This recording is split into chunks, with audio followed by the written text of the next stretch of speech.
August 31లో assembly ఆమోదించిన bill గవర్నర్కు పంపారు.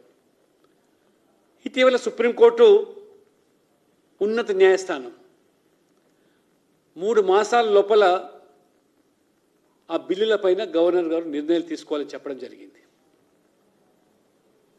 ఆ గడువు ముగియక ముందే నోటిఫికేషన్, ఎన్నికల నోటిఫికేషన్ జారీ చేయాల్సిన అవసరం ఏమొచ్చింది? ఇది చట్ట విరుద్ధమని తెలిసి కూడా ఈ విధమైనటువంటి గందరగోళాన్ని సృష్టించి ఎక్కడ కూడా ఈ ప్రభుత్వానికి స్థానిక సంస్థల ఎన్నికలు నిర్వహించాలని కానీ 42% రిజర్వేషన్ ఇవ్వాలనేది ఎక్కడ వారి చిత్తశుద్ధి లేదనేది నేను అడుగుతున్నాను. వల్ల మీరు చేసిన సర్వే ద్వారా ఆ కులగణన వివరాలు పబ్లిక్ డొమైన్లో ఎందుకు పెట్టలేదు?